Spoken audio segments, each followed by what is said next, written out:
आज दिल्ली को gangster capital के नाम से जाना जाता है पूरी दुनिया के अंदर। कौन आएगा दिल्ली के अंदर अगर इस तरह से पूरे दिल्ली के अंदर गैंगस्टर खुलेआम घूमेंगे? और ये उनके घर के कुछ, अमित शाह जी के घर के चंद किलोमीटर के दायरे में हो रहा है। कानून व्यवस्था पे जवाब दो, जवाब दो, जवाब दो। हत्याओं पे जवाब दो, जवाब दो, जवाब दो। गैंगवार पे जवाब दो, जवाब दो, जवाब दो। अमित शाह जी को जवाब देना पड़ेगा कि अपराधी इतना बेखौफ क्यों हो गए हैं।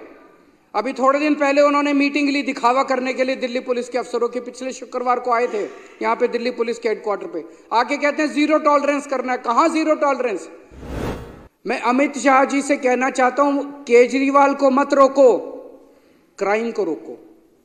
मुख्यमंत्री आतिशी सिंह दिल्ली विधानसभा में भाजपा विधायक दल के नेता पर बरस रही थीं और अरविंद केजरीवाल सीधे अमित शाह पर हमलावर थे। अमित शाह के घर के 13-14 किलोमीटर की परिधि में गैंगस्टर, गोलीबारी, अपहरण और बलात्कार तथा हत्या की खबरों की लिस्ट विधानसभा में खुद अरविंद केजरीवाल पढ़ रहे थे। खास तौर से 2019 में जब से अमित शाह जी गृह मंत्री बने हैं, तब से दिल्ली की व्यवस्था और ज्यादा खराब होती जा रही है। इनसे दिल्ली संभल नहीं रही है। दिल्ली का बहुत बुरा हाल हो गया है। दिल्ली की कानून व्यवस्था का बहुत बुरा हाल हो गया है। आज दिल्ली को गैंगस्टर कैपिटल के नाम से जाना जाता है पूरी दुनिया के अंदर। कौन आएगा दिल्ली के अंदर अगर इस तरह से पूरे दिल्ली के अंदर गैंगस्टर खुलेआम घूमेंगे? और ये उनके घर के कुछ, अमित शाह जी के घर के चंद किलोमीटर के दायरे में हो रहा है। 20 से 30 किलोमीटर के दायरे के अंदर हो रहा है। गोविंदपुरी में 23 नवंबर को पुलिस कांस्टेबल किरण पाल, 28 साल का किरण पाल था, उसकी चाकू गोद के हत्या कर दी गई अमित शाह जी के घर से 13 किलोमीटर की दूरी पे। 31 अक्टूबर को फर्श बाजार में गैंगवार हुआ जिसमें 2 लोग मारे गए शूटिंग में, 14.5 किलोमीटर अमित शाह जी के घर से दूरी पे। 21 अक्टूबर को करोल बाग में एक महिला को किडनैप करके उसका बलात्कार कर दिया गया, मात्र 9 किलोमीटर की दूरी अमित शाह जी के घर से। आज हर बिजनेसमैन और हर महिला डरे हुए हैं। बिजनेसमैन के साथ मॉडस ऑपरेंडी ये है कि पहले उसके पास कॉल आती है, उसको कहा जाता है इतने पैसे यहां पहुंचा दे, और खबरदार ये जो मैं बता रहा हूं ये तो वो सारे आंकड़े हैं जो पुलिस के रिकॉर्ड में हैं। इससे 3-4 गुना आंकड़े तो वो होंगे जो पुलिस को बताए ही नहीं बिजनेसमैन ने। किसके पास कॉल आती है और उसको कहा जाता है इतने करोड़ रुपए वहां पहुंचा दे और पुलिस को मत बताइए, खबरदार जो पुलिस को बताया तो तेरे फलाने को मार देंगे। उन्होंने कहा कि दिल्ली में अपराध को बढ़ावा देना है, इसलिए भाजपा के लोग अरविंद केजरीवाल को रोक रहे हैं। इन्होंने दिल्ली का बुरा हाल करके रख दिया, इनसे दिल्ली संभल नहीं रही है। मैं अभी 1 महीना पहले नारायणा में एक दुकान वाले हैं रोशन लाल जी नांगलोई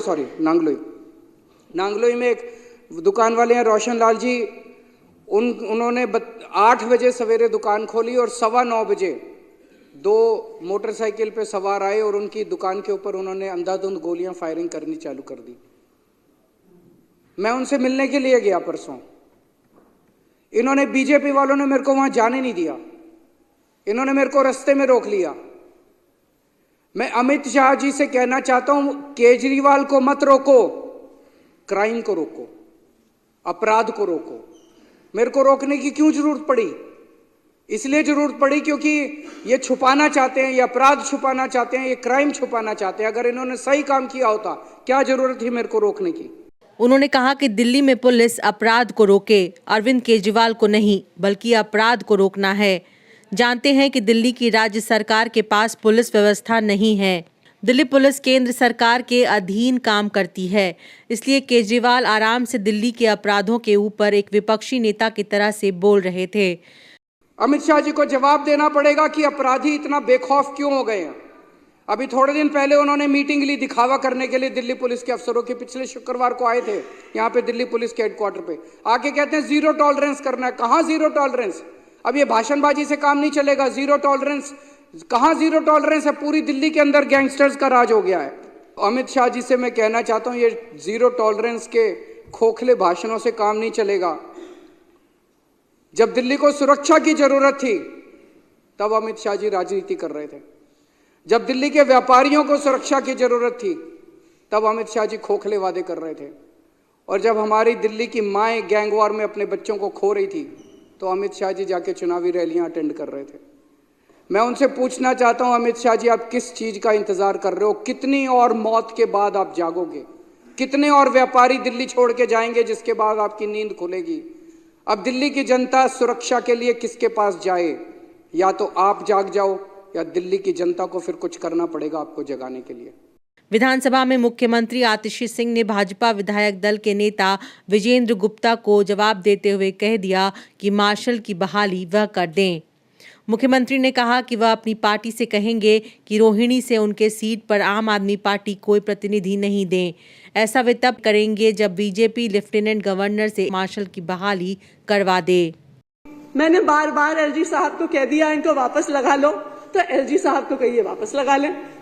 अगर वो इतनी ही बात मान रहे हैं, मुख्यमंत्री की हर बात सुनते हैं, तो मेरी भी ये बात सुन लें कि तुरंत प्रभाव से इन बस मार्शल्स को वापस लगा लिया जाए।